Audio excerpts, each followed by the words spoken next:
there. My name is Oscar Montiel, and this session, the process of writing, is intended to help you to improve your writing skills. So let's begin with this session here. And here it is, the process of writing. Yeah, so let's begin. I'm going to start with some definitions, and then we will explain the process to create a text, to successfully create a text. Yeah, so let's begin with the definitions here. And first of all, what is writing? Yeah, well, writing is one of the 4 language skills. The 4 language skills, they are listening, they are also reading, speaking, and writing, of course. 2 of them are productive skills. Writing is actually one of the productive skills. That means that we produce the language, that we create messages. While the other 2, listening and reading, well, they are about receiving the language, yeah, about understanding. So writing is a productive skill. Writing, well, actually, it refers to express the language, to express the message by symbols, by a physical representation, right? So that is writing. Now, writing also communicates a message. That is, we need to have something to communicate and then express that something in a physical way. There is someone to communicate that message to, so we need another person that receives the message. Well, another person or people. This person, for example, in the case that you send a WhatsApp message to your friend, to your boyfriend, to your girlfriend, that is the other person, the person that is going to receive your message, the person that you're talking to by a physical mean. If you're sending an email to your boss, well, your boss is that person. If you're writing a diary, well, maybe the person that receives the message is you, but in the future. The point is that we need another person, we need someone to communicate the message that we are writing, right? So that is regarding to writing. Now, when we write, we produce texts, and there are many text types.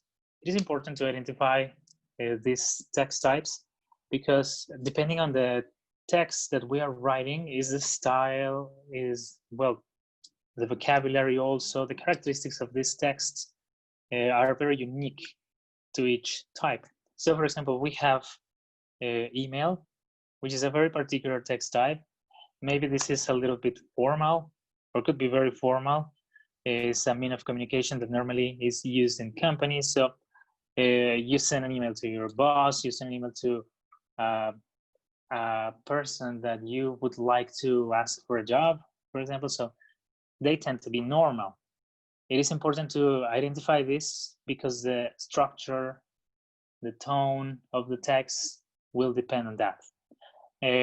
Another example here is shopping list.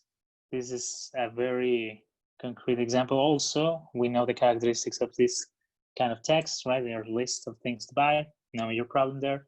Essay, which tends to be also very formal. If you are a student, you are probably used to this kind of text. Essays, well, they have very specific characteristics that we have to follow in order to create a particular a successful essay. So there's another one, diary, of course, when you write for yourself, probably your day-to-day.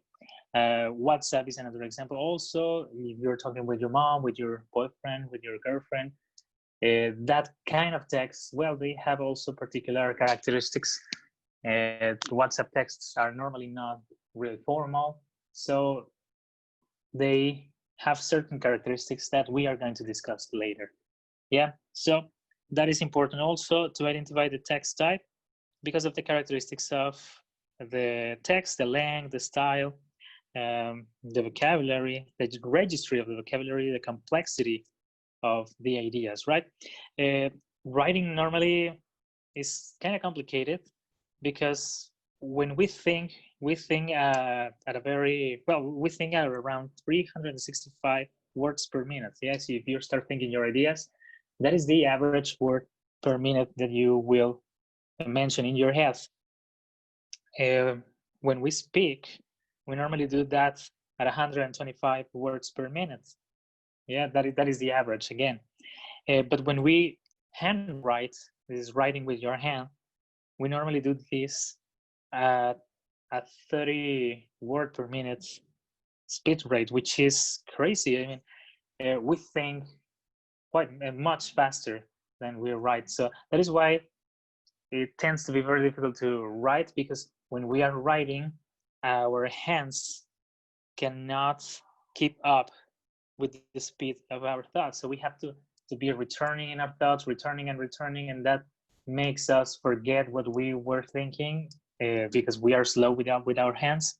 So that is why it's normally difficult to write text, right? But let's get into this little exercise. Think about, well, this exercise is for you, for yourself. So I want to ask you to make a list of important texts that you have written or that you have to write. Yeah.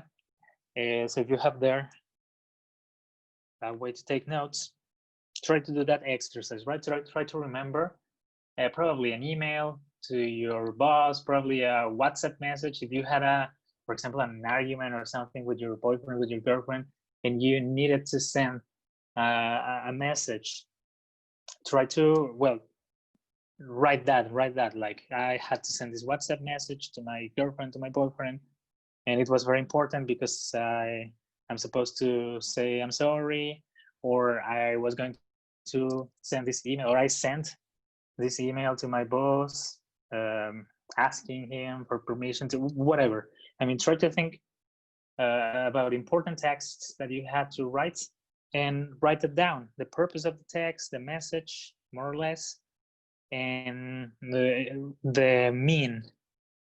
Yeah, if it was what's a text, if it was an email or a letter, probably, I don't know. So try to think about that and write them down. That is a little exercise for you, and we will use this information in another point of this presentation. Now, we were talking about the skills of a language, which are, again, listening, reading, writing, and speaking. And we have also sub-skills. Yeah, these sub-skills are minor skills that we need in each one of these skills so we can use them in a better way, right? So we're going to focus, of course, on sub-skills on writing. And here I place some of them. For example, calligraphy.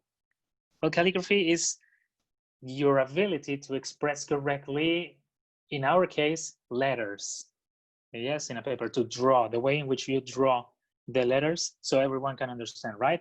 That when you're writing, for example, a T, that everybody can understand that that's a T, and then an I, and everybody can understand that you wrote there an I, M, an E, and so on, right? So that all the people that read your text can understand that the word there is time, right? So calligraphy is that, your ability to express, to draw the letters correctly so everybody can understand, right?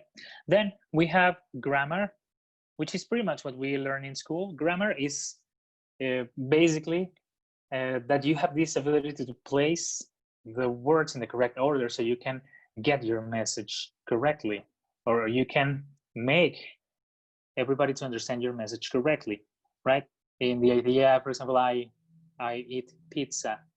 Well, we know, thanks to grammar, that we have to place first the person, the subject, I, and then the verb, the action, I like, or I eat, and then the object or the complement, which is pizza. Yeah, so it has sense. I like pizza, or I eat pizza. And if we follow another order, I, pizza, like, whatever, right? I mean, that makes no sense. So grammar will help you on that. Grammar will help you placing the words in the correct order so that everybody can understand correctly the message, right? That's grammar. Then punctuation. Well, punctuation is another sub-skill that will help us to make easier for the people to understand the message, right? Where to correctly place the commas, question marks, quotation marks. That is regarding to punctuation. Then the vocabulary, which is very important. Vocabulary is to know the words, the correct words to make your message understandable, right? Hey, boss, I want to invite you to eat this circular baked bread with cheese on it, a lot of vegetables, and a pizza, right? Okay, so that you know these words, the exact words to place in the mind of the other person, the exact ideas that you want to inform or to represent, right? That is vocabulary. Then we have there also forming paragraphs. And that is actually, we are going to talk a little bit about that, which is, well, that you place the sentences in your paragraph in a logical order, that you can, that the other person, the person that is reading the text, can find logic in the paragraph that you're writing there. Yeah, so if you start writing about technology is very important nowadays, and then you place another sentence in the same paragraph, well, this next sentence has to be according to the first sentence, right? If you place another thing that has nothing to do, and pizza is delicious, well, that is not a good way of forming paragraphs, right? So forming paragraphs, it is important also so we can have logic in our text. And here, finally, we have appropriate functions. Well, this is regarding to the kind of text that we are writing, right? That if we have a text in which I am selling something or trying to sell something, well, that I use the correct way, the correct form, the correct vocabulary for that matter, right? To use the text or the form of the text in an appropriate way. Now, knowing this, let's begin with the stages of writing. These are the steps to successfully create a text in general, right? So we are going to use the list that I asked you to do in the first exercise. So let's keep that in mind, right? Let's begin with the stages of writing. And first of all, number one is developing ideas, right? We need to have a principal topic in here, right? Probably you're writing because they asked you to do it. Probably you're writing because you want to communicate something in particular. But the point is that you need to have your main idea in mind. So a good way of doing this, the developing of the ideas, is by brainstorming or by clustering, which I am going to show you in the next slide. So you have your principal idea in there. Probably you write the principal idea in one piece of paper, and then you start thinking about all the ideas that you want to communicate in that particular text, right? In my example in here, I place in the middle English as a second language. Okay, why I study English or why English, that is the principal idea. So I will start thinking in all the ideas that I want to represent, that I want to communicate in my text. Yeah, the first one that I am thinking here is money. So I place there money around English as a second language, right? That is it probably is not the principal idea. Probably it's not the first one that I am going to use, but it's the first one that I had in my mind. So I place it there, money. The order is not important in this point. Then, well, I learn English because of the entertainment, because of the movies, because of the music. So, okay, entertainment is another idea that I want to place in my text. I put it there. It's right there. And well, I like to speak with people. I like to talk. So maybe communication, right? I like to meet people. I will place communication in there. For the purposes of this text, which is going to be a very short one, that's enough, right? So I will talk about English as a second language, and I will communicate these three ideas: money, entertainment, and communication. Let's continue with number two.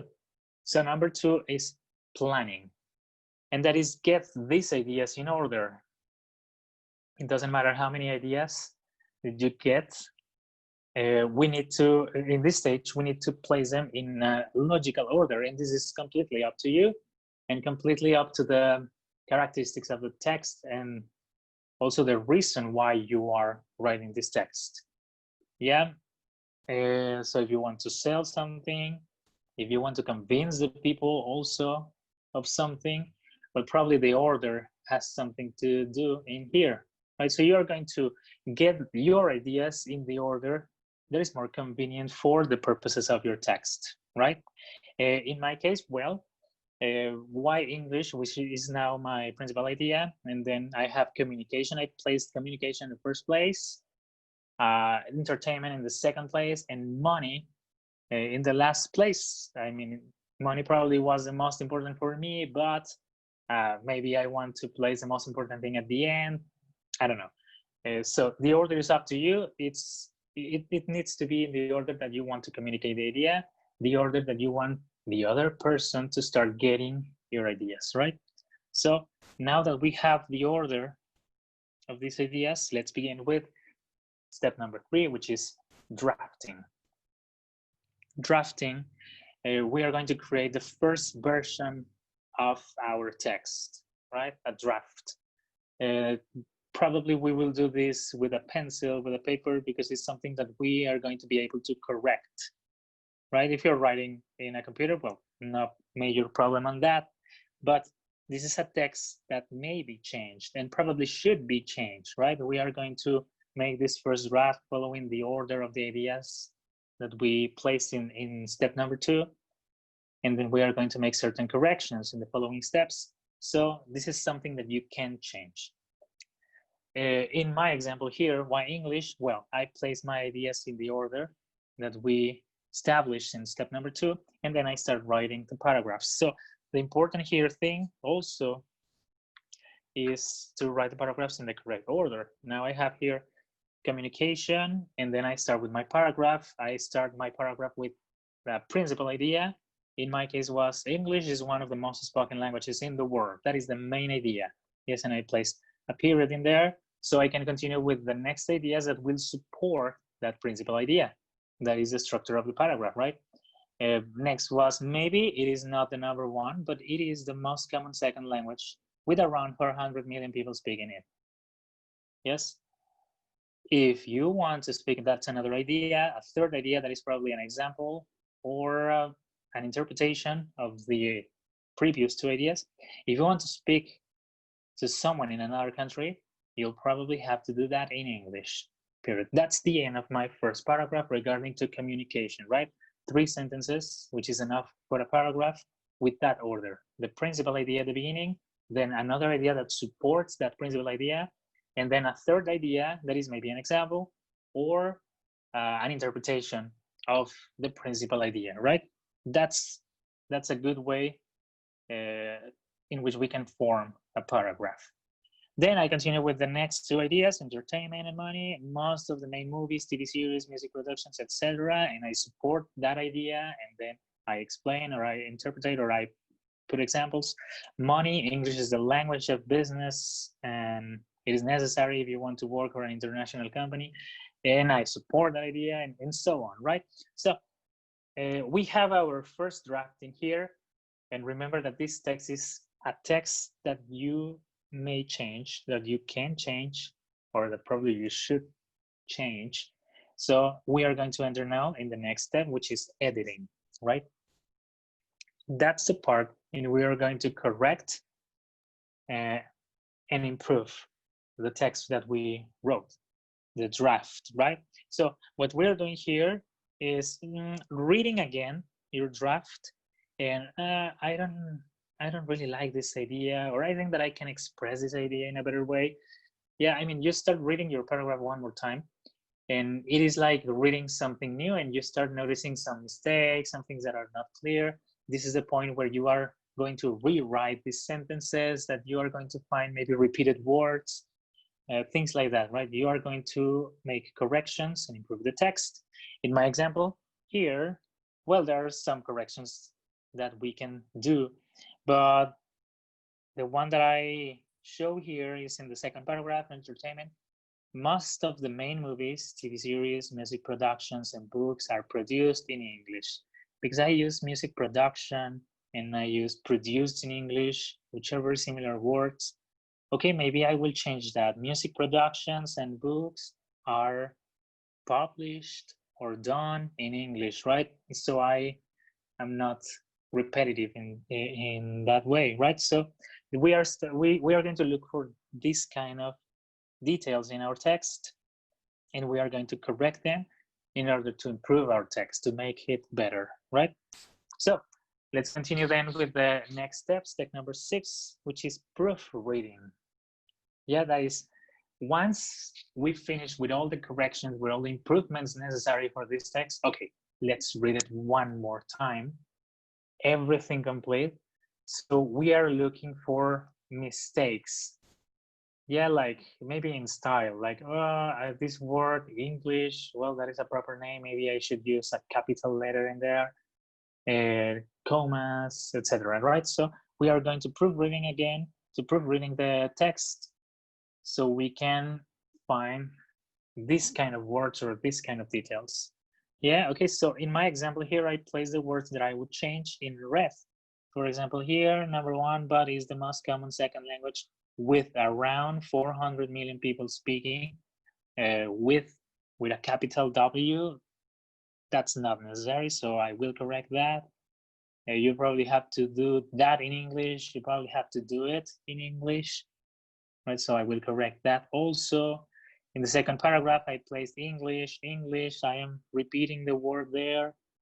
When English is with, well, should be with capital letters. So those minor corrections. In the third paragraph, I placed some commas. Yeah, when I was proofreading this text across the word business communication, okay, maybe I should make a pause there. I will place a comma. So those kind of details is what we are going to do in this step, right? So we can get into the next step, that is redrafting. This is the final version. If your first draft was done, for example, in a piece of paper with a pencil, now that you have all your marks, all your corrections, you can rewrite now in a final version. Yeah, so you have your piece of paper there with all your notes, with all your marks, all your corrections. Now let's type this text into the final version, write it again, using all the corrections that we did in the previous steps, right? In my example in here, okay, why I study English, and now I place the text in the order and with the words that I already thought that were the correct ones to make my message understandable. Yes, so those are the steps, those are the stages of writing. Now I propose here a little exercise. Right from the list of texts that I asked you to do in the previous exercise, select one, or we'll create another text to explain why you can't or haven't done that or done something, right? And follow the stages of writing. Yes, so if you had this email to your boss asking for permission of doing something and you wrote it, or you haven't written that text, or you are going to write the text, or you have to write that email, and you haven't done that, explain in another text your reasons why you haven't done that, or you cannot do that, right? So we can use all the stages, all the steps that we just learned in this session, right? You are supposed to write a WhatsApp message to your boyfriend or to your girlfriend saying, I'm sorry because of a mistake, but you haven't done that, or you cannot write that message. Try to do now one text, short text, following the steps that we explain in this session, where you explain why, your reason why you cannot or you haven't done that text in particular. Yeah, this exercise is of course for you, so you can practice all the recommendations that we gave to you in this session. I hope that you start writing more. This is very important. Another recommendation, of course, is to read more. By reading, we can improve our writing a lot. Yes, so you should read in English a lot of texts. Try to read everything that you can. Try to read blogs. Try to read novels, books, short story, whatever. But reading is a good exercise for the mind. It's a good exercise also to write, to improve our writing. That will help us improving our vocabulary, also the structure of the ideas. So reading is a very good tool to then start writing. Thank you very much for watching, and I guess I'll see you next time.